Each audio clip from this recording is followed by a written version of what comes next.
चले जी, ये बेसिकली मैं तो कब से पढ़ा रहा था, लेकिन मुझे अभी मैंने आपके मैसेजेस देखे जिसमें बच्चे कह रहे थे कि क्लास नहीं शुरू हो रही। चलें अब हम जो है वो फिर दोबारा से शुरू करते हैं अपनी क्लास को। बेटा हमारे पास चैप्टर 4 है और पैराग्राफ नंबर 6 है। आज हम पैराग्राफ नंबर 6 पढ़ने जा रहे हैं। इससे पहले हमने अभी तक ये पढ़ा कि जो इब्तदाई तिब्बी इमदाद है उससे क्या मुराद होता है और ये क्यों ज़रूरी है। ये इसलिए ज़रूरी है क्योंकि जब हम छोटे छोटे मसाइल को ख़ुद हल करने के काबिल हो जाएंगे तो अगर कोई एमरजेंसी की सिचुएशन आएगी तो उसमें हम अपने कंफ्यूज नहीं होंगे, परेशान नहीं होंगे। उसको टैकल करने में, उसको मैनेज करने में, उसको हैंडल करने में हमें आसानी होगी। अब वो कहता है कि फ़र्स्ट एड के लिए कुछ गाइडलाइंस हैं जो आपको पता होनी चाहिए। वो गाइडलाइंस क्या हैं? सबसे पहले वो कहता है स्टॉप द ब्लीडिंग, कि अगर कोई ज़ख़म आ जाए, कोई खराश पड़ जाए, तो वो कहता है कि अगर कोई मामूली ज़ख़म है तो अव्वल तो खून जो है वो उसके अंदर से बहना खुद ही बंद हो जाएगा। लेकिन अगर उसके अंदर से खून बहना बंद नहीं हो रहा तो कह रहा है एक साफ़ कपड़ा लें और उस साफ़ कपड़े को ज़ख़म के ऊपर रख कर 20 से 30 सेकंड तक दबाव दें। दबाव देते हुए आपने कपड़े को नहीं उठाना और ये एक्सरसाइज आप कुछ दफ़ा दोहराएं। इससे क्या होगा कि वो ज़ख़म के अंदर से खून बहना बंद हो जाएगा प्रेशर की वजह से। अगर इसके बावजूद भी खून बहना बंद नहीं होता तो वो कहता है कि फिर आप डॉक्टर से रजू करें। अब अगर वो कहता है कि अगर खून बहना बंद हो जाए तो फिर आपने क्या करना है? क्लीन द वाउंड, आपने ज़ख़म को साफ़ करना है। अब वो कहता है साफ़ कैसे करना है? कि एक साफ़ कपड़ा, साफ़ पट्टी लें और ज़ख़म के इर्द गिर्द वाली जो जगह है उसको साबुन के साथ वॉश कर दें, ऐसे कपड़ा लगा के। लेकिन याद रखें कि वो ज़ख़म के ऊपर साबुन नहीं लगाना, क्योंकि हो सकता है इससे ज़ख़म के अंदर इरिटेशन, इन्फ्लेशन, इन्फेक्शन पैदा हो जाए, सोजिश आ जाए। तो जब आप वो कहता है कि ज़ख़म के इर्द गिर्द की जगह को साफ़ कर लेंगे तो आपने देखना है कि कहीं ज़ख़म के अंदर कोई डर्ट, कोई डेब्रिस तो नहीं पड़ा।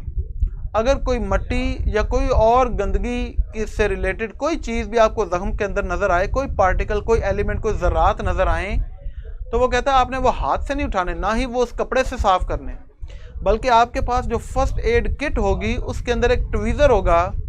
वो ट्वीज़र जो है वो साथ में अल्कोहल भी होगा, उसके साथ उसे वॉश करें और उस ट्वीज़र के साथ जो है, जो अगर आपको कोई एलिमेंट, कोई पार्टिकल नज़र आ रहे हैं ज़ख़म के अंदर से, तो उस ट्वीज़र के साथ बाहर निकालें। जब आप ऐसा कर चुके होंगे तो फिर वो कहता है कि उसके बाद आपने क्या करना है?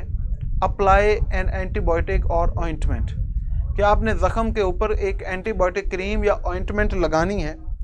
इसके दो फ़ायदे हैं, एक तो ये कि ज़ख़म को ये नरम रखेगी, तर रखेगी, और दूसरा ये कि ऑइंटमेंट और या एंटीबायोटिक क्रीम लगाने से जो जिस्म की नेचुरल डिफेंस मैकेनिज़्म है, जो कुव्वत मुदाफ़त है, उसको मदद मिलेगी, वो एक्टिवेट हो जाएगी, उसको मदद मिलेगी ज़ख़म को ठीक करने में।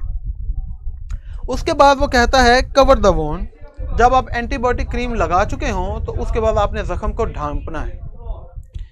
Bandages can help keep the wound clean, वो कहता है कि जो मरहम पट्टियां हैं ये मदद कर सकती हैं ज़ख़म को साफ़ सुथरा रहने में। And keep harmful bacteria out, और ये मदद करती हैं नुकसानदेह बैक्टीरिया को ज़ख़म से बाहर रखने में। हार्मफुल, डैमेजिंग, नुकसानदेह। After the wound has healed enough to make infection unlikely, ठीक है। अनलाइकली का मतलब क्या होता है? ये मैं यहां पर लिख देता हूं।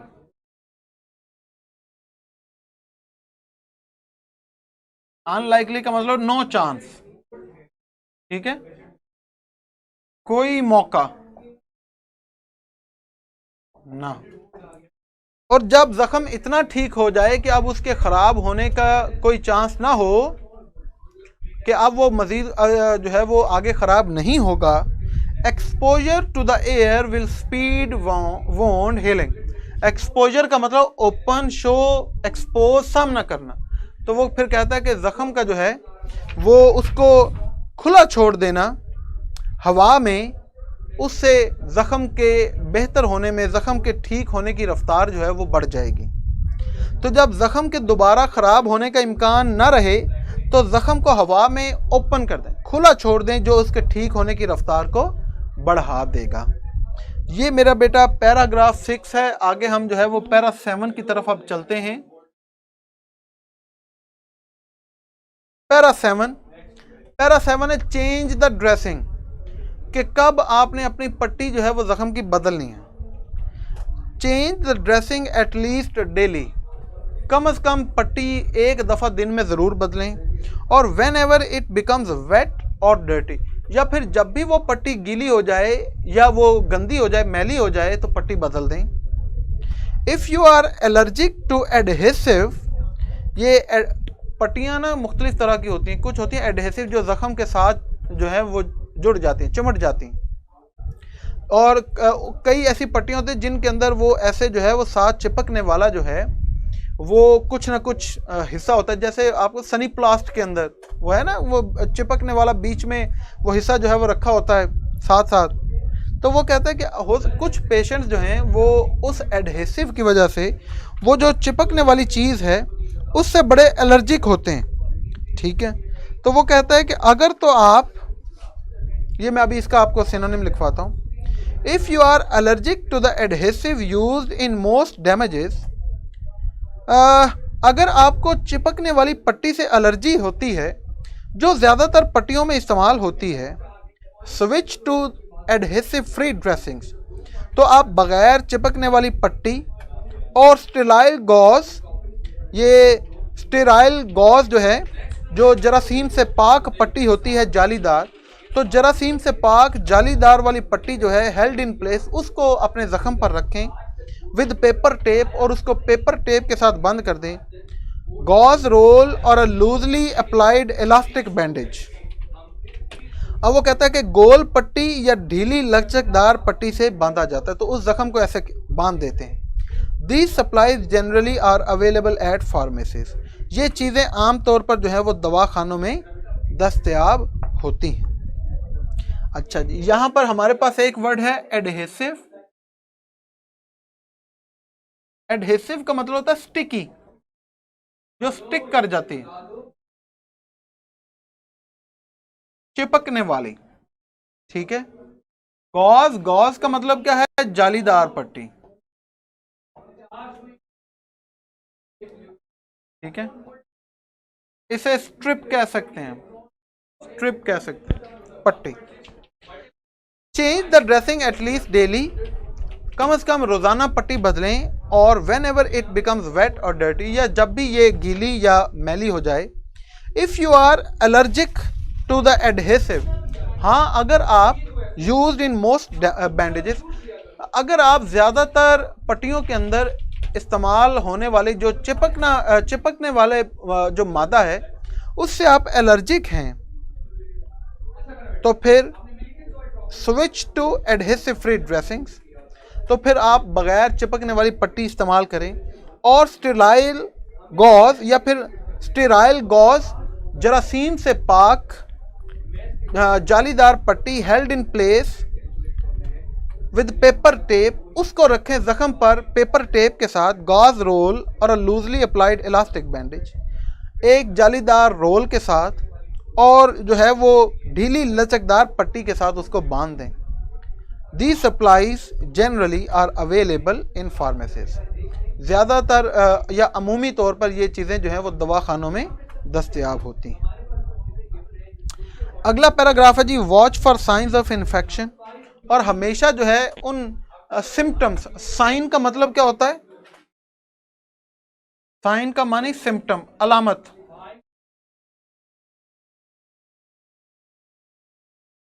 और हमेशा उन अलामतों के बारे में जो है वो देखते रहें जो ज़ख़म को ख़राब करती हैं। See your doctor if the wound is not healing और यू नोटिस एनी रेडनेस, अगर आपको लगे कि आपका ज़ख़म ठीक नहीं हो रहा तो डॉक्टर से रजू करें, या आप अगर नोटिस करें, अगर आप ये देखें कि ज़ख़म की जगह सुर्ख होती जा रही है, इंक्रीजिंग पेन, अगर तकलीफ़ बढ़ती जा रही है, ड्रेनेज, अगर उस ज़ख़म से कोई पानी मादा बह रहा है, वार्मथ और स्वेलिंग, या आपको गर्मी महसूस हो रही है, या वहाँ पर सोजिश पैदा हो रही है, तो अपने डॉक्टर करें। ले जी, ये यहाँ तक जो है वो हमारा चैप्टर था। यहाँ से आगे इंशाल्लाह आगे कंटिन्यू करेंगे कल फर्स्ट एड किट के फर्स्ट एड किट के अंदर क्या क्या चीज़ें होती हैं। ठीक है, बस आज इतना काफ़ी है बच्चों।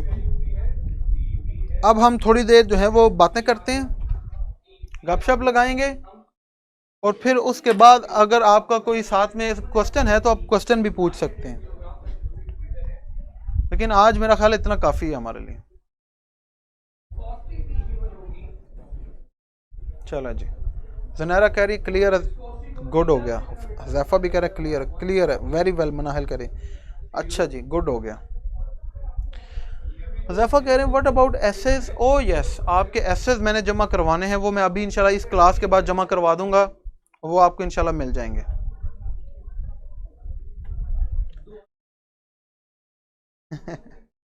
अच्छा जी, जी मैसेंजर भी देख लूंगा बेटा मैं। सर जी बेटा,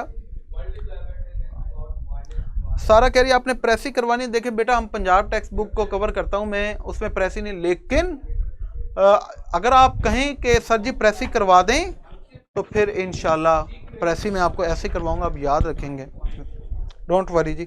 अगर हमारे पास टाइम हो जी मकसूद बेटा, डेफिनेटली, क्यों नहीं, जा सकते हैं आप जी। फ्री हो लें, अभी थोड़ी देर में हमारा टेस्ट जो है वो स्टार्ट हो जाएगा। फातिमा कह रहे हैं आज ख़त्म कर दें, समझे ख़त्म ही हो गया। आगे फर्स्ट एड किट वो इम्पोर्टेंट नहीं है, उसके अंदर कुछ भी नहीं आता, लेकिन फिर भी वो हम पढ़ लेंगे, डोंट वरी। मैं कहाँ सबमिट करवाऊंगा बेटा, यहाँ पे जो हमारी मैनेजमेंट टीम है उसको दूंगा, वो स्कैन करके ड्राइव के अंदर खुद ही उसको भेजेंगे। जी बेटा सुनाएं जी। अच्छा जी, बिल्कुल मुबशर कह रहे हैं नमाज का टाइम नहीं होता, दैट्स प्रॉब्लम। जी ये हमारे लिए भी बड़ी प्रॉब्लम है, तो बस लेक्चर के दौरान जो है वो नमाज वगैरह टाइम मिले तो पढ़ लेते हैं, नहीं तो बस फिर ऐसे ही चल रहा। लेकिन आपकी बात सही है कि ये इशू है थोड़ा सा, तो आप कोई बात नहीं, हमारे पास फिर भी टाइम होता है। आप जब कोई नया लेक्चर स्टार्ट हो रहा है या जब लेक्चर एंड होता है तो उसके दौरान आपके पास 5-7 मिनट आपको मिल सकते हैं, उसमें आप नमाज अदा कर सकते हैं अपनी।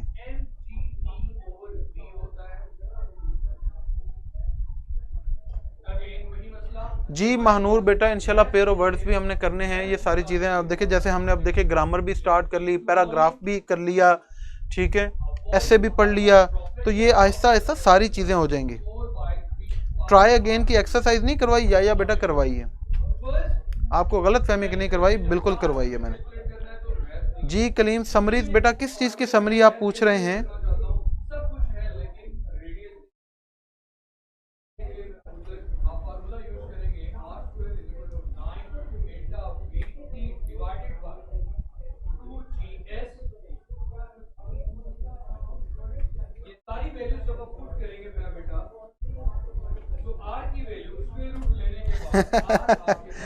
ठीक है मुबशर, सही कह रहे हैं। मनाहल करे अब छुट्टियां ले सकते हैं। Fatima from which helping book are you learning the essays? Okay बेटा,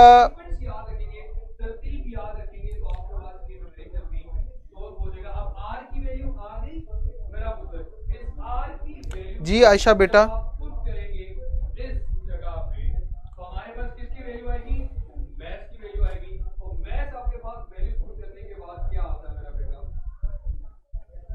जी अशर बेटा,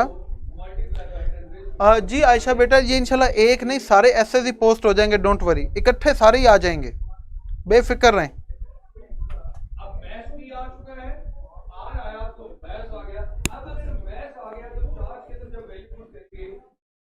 जी बुशरा, आप बिल्कुल टीचर असिस्टेंट से बात कर सकती हैं टाइमिंग जो है वो चेंज करने के लिए।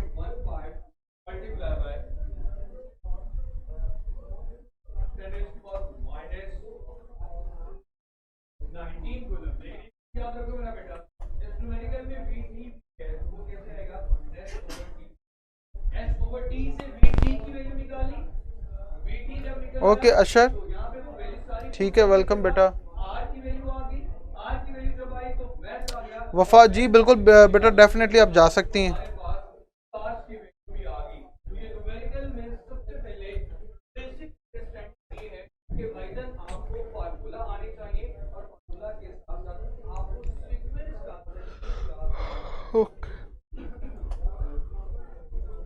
कलीम कह रहे हैं आई एम न्यू, मुझे सारी समरीज चाहिए बेटा। आप प्रीवियस लेक्चर देख लें, उसके अंदर हमने सारा काम किया हुआ है, हर चैप्टर की एक्सरसाइज की हुई है। ओके,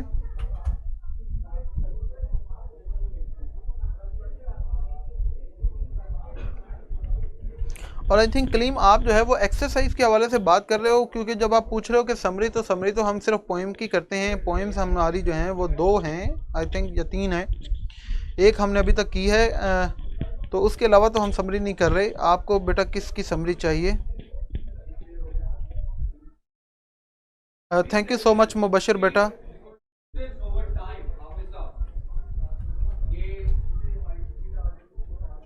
मंथली टेस्ट में क्या आएगा? मंथली टेस्ट में बेटा इसी तरह इस दफ़ा हमारा सिलेबस थोड़ा ज़्यादा होगा, 2 चैप्टर होंगे, साथ में ऐसे 1 या 2 जो हमने पढ़े होंगे वो होंगे, जो पैराग्राफ हम 2-3 कर चुके होंगे वो होंगे उसके अंदर। अब इंशाल्लाह आगे जो है वो पेयर ऑफ वर्ड्स भी हम स्टार्ट करने जा रहे हैं, तो जो 5-10 हमने पढ़े होंगे वो भी उसके अंदर इंक्लूडेड होंगे। कुछ ग्रामर की चीज़ें होंगी में से इम्पोर्टेंट पैराग्राफ। ये बेटा कल जब जो है वो कशफ, ये बेटा कल जो है जब हम करेंगे तो इसको ख़त्म करेंगे तो उस वक्त मैं आपको साथ में इंपॉर्टेंट पैराग्राफ्स बता दूंगा। ठीक है जी। मानूर बेटा मंथली टेस्ट का मैंने बता दिया है।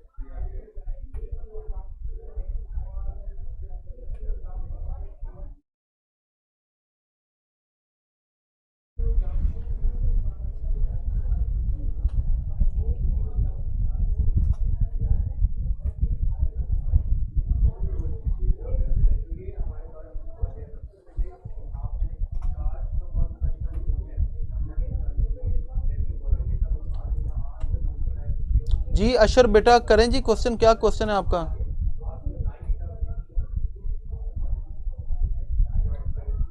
जी अशर बेटा चैप्टर बेटा 3rd और 4th। जी खिजर आपकी क्या प्रॉब्लम है बेटा?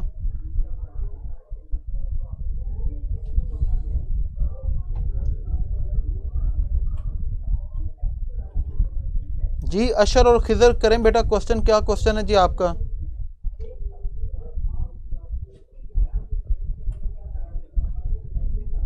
जी हाफिज़ा बेटा इंशाल्लाह आपको कल परसों तक मिल जाएंगे एसेस।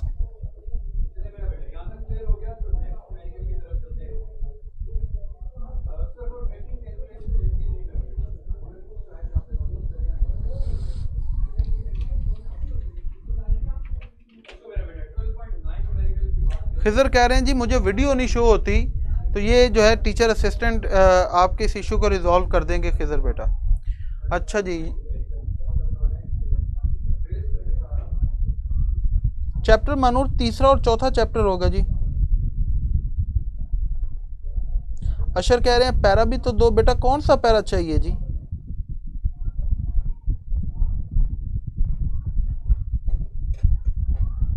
चलें जी बेटा आप अपने पेज को ज़रा रिफ़्रेश करें, मे बी वहाँ पे कुछ प्रॉब्लम आ रही हो। मैं अभी जो है वो आपका टेस्ट स्टार्ट कर देता हूँ, अपना टेस्ट इंशाल्लाह फिर आपसे जो है वो अगले लेक्चर में मुलाकात होगी। अपना ख्याल रखें, दुआ में याद रखें। अल्लाह हाफिज़ जी। टेस्ट जी इन बच्चों का स्टार्ट करते हैं।